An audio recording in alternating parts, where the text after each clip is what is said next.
Hi അസ്സലാമു അലൈക്കും. ഒറ്റ ഒരു ഉരുളക്കിഴങ്ങ് കൊണ്ട് എണ്ണയില്ലാത്ത നല്ലൊരു പലഹാരമാണ് ഞാനിപ്പോൾ ഇവിടെ തയ്യാറാക്കുന്നുള്ളത്. അതിന് വേണ്ടിയിട്ട് ഒരു ഉരുളക്കിഴങ്ങ് എടുത്തിട്ടുണ്ട്. ഇനി നമുക്ക് ഇതിനൊന്ന് ഗ്രേറ്റ് ചെയ്തിട്ട് വരാം. എന്നിട്ട് ഒരു 3-4 പ്രാവശ്യം നല്ലവണ്ണം ഒന്ന് കഴുകിയെടുക്കണം.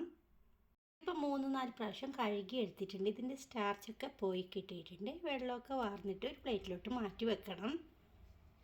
മിക്സിയുടെ ചെറിയൊരു ജാർ എടുക്കുക. അതിലോട്ട് ഒരു 1/4 കപ്പ് തൈരാണ് എടുത്തിട്ടുള്ളത്. തൈര് നിങ്ങൾക്ക് ഇല്ലെങ്കിൽ 2 ചെറുനാരങ്ങയുടെ നീരെടുത്താലും മതി. ഇനി ഇതിലോട്ട് 1/3 കപ്പാണിത്. 1/4 കപ്പിലും കുറച്ച് കൂടുതൽ. അതിലോട്ട് റവ ചേർത്ത് കൊടുക്കാം. ഇതിലോട്ട് ഒരു 1/4 കപ്പ് കടലമാവാണ് ഇട്ട് കൊടുക്കുന്നത്, കടലപ്പൊടി. ഇനി എത്രയാണോ റവ എടുത്തിട്ടുള്ളത് അത്ര തന്നെ വെള്ളം ഒഴിച്ച് കൊടുക്കുക. 1/3 കപ്പിലാണ് ഞാൻ റവ എടുത്തിട്ടുണ്ടായിരുന്നുള്ളത്. അപ്പോൾ അത്ര തന്നെ വെള്ളം ഒഴിച്ച് കൊടുത്തിട്ടുണ്ട്. ഇനി നമുക്കൊരു നുള്ള് മഞ്ഞൾപ്പൊടി ചേർത്ത് കൊടുക്കാം. എല്ലാം കൂടി നല്ലവണ്ണം ഇതൊന്ന് അരച്ച് വരാം. ഒരു ബൗളിലോട്ട് ഒഴിച്ച് കൊടുക്കാം. നമുക്കിതിലോട്ട് കുറച്ച് മല്ലിയിലയും 2 പച്ചമുളകും കുഞ്ഞു കുഞ്ഞായിട്ട് ഇതേപോലെ ഒന്ന് മുറിച്ചിട്ട് ഇട്ട് കൊടുക്കാം. നല്ലോണം ഒന്ന് മിക്സ് ചെയ്ത് കൊടുക്കാം. ഇതിൽ ഞാനിപ്പോൾ ഉപ്പ് ചേർത്തിട്ടുണ്ടായിരുന്നില്ല. ഇനി ആവശ്യത്തിലുള്ള ഉപ്പ് ചേർക്കാം. ഒന്നും കൂടി മിക്സ് ചെയ്തെടുക്കാം. ഇനി ചെറിയൊരു കഷ്ണം ക്യാരറ്റ് ഗ്രേറ്റ് ചെയ്തതാണ്, അതിട്ട് കൊടുക്കാം.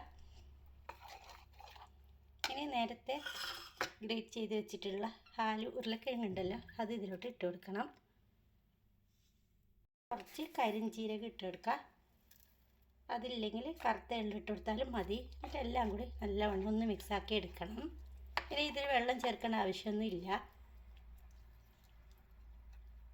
മിക്സാക്കിയതിന് ശേഷം നമുക്ക് വേണ്ടത് ബേക്കിംഗ് സോഡയാണ്. ഒരു 1/4 ടീസ്പൂൺ മാത്രം മതി. അത് ഇട്ട് കൊടുക്കുക. ഇത് മിക്സാക്കി എടുക്കുക. എണ്ണയിലൊന്നും അല്ലാതെയാണ് നമ്മളിത് തയ്യാറാക്കുന്നുള്ളത്. അപ്പോൾ നല്ലൊരു ഹെൽത്തി സ്നാക്കും കൂടിയാണ്. അപ്പോൾ നിങ്ങൾ ആദ്യമായിട്ടാണ് എൻ്റെ ചാനൽ കാണുന്നുണ്ടെങ്കിൽ ഈ റെസിപ്പി ഇഷ്ടമായാലും ഒന്ന് സബ്സ്ക്രൈബ് ചെയ്ത് സപ്പോർട്ട് ചെയ്യണേ. ഇതവിടെ ഇരിക്കട്ടെ. പാൻ ചൂടാക്കാൻ വെക്കാം. പാൻ ചൂടായതിനു ശേഷം ഒരു 1/4 ടീസ്പൂൺ മാത്രം വെളിച്ചെണ്ണ ഒഴിച്ച് കൊടുക്കാം. വെളിച്ചെണ്ണ നല്ലവണ്ണം ചൂടായതിനു ശേഷം നമുക്കൊരു 1/4 ടീസ്പൂണ് കടുക് ഇട്ട് കൊടുക്കണം. അതൊന്ന് ചൂടായി തുടങ്ങണം. പൊട്ടി വരുന്നുണ്ട്. ഇനി നമുക്ക് കലക്കി വെച്ചിട്ടുള്ള ഈ മാവുണ്ടല്ലോ, അതിന് മുകളിലോട്ട് ഒഴിച്ച് കൊടുക്കണം. എന്നിട്ട് വളരെ കുറഞ്ഞ് തീരാക്കിയിട്ട് വെച്ചെടുക്കണം. എല്ലായിടത്തും ആകാൻ വേണ്ടിയിട്ട് ഇതേപോലെ ഒന്ന് ഫ്ലാറ്റാക്കി കൊടുക്കുക. ാക്കി കൊടുത്തതിന് ശേഷം നമുക്കിതിന് മുകളിലോട്ടായിട്ടും കുറച്ച് കടുക് ഇട്ട് കൊടുക്കാം. ഇത് നിങ്ങൾക്ക് ഇഷ്ടമില്ലെങ്കിൽ ഇതിന് പകരം ജീരകം ഇട്ട് കൊടുത്താലും മതി.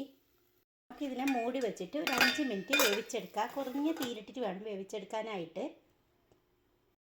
ഇപ്പോൾ വെന്ത് വന്നിട്ടുണ്ട്. നമുക്കൊന്ന് തിരിച്ചിട്ട് കൊടുക്കണം. തിരിച്ചിട്ടിട്ട് 1 മിനിറ്റ് മാത്രം അങ്ങനെ വെച്ച് കൊടുത്താൽ മാത്രം മതി. അതിനുശേഷം നമുക്ക് എടുക്കാവുന്നതാണ്. ഞാൻ പ്ലേറ്റിലോട്ട് മാറ്റിയിട്ടുണ്ട്. ഇനി നമുക്ക് ഇതിനൊന്ന് കട്ട് ചെയ്തെടുക്കണം.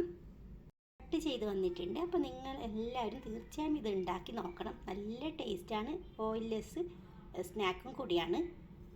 അപ്പോൾ എല്ലാവർക്കും ഇഷ്ടപ്പെട്ടു എന്ന് വിചാരിക്കുന്നു.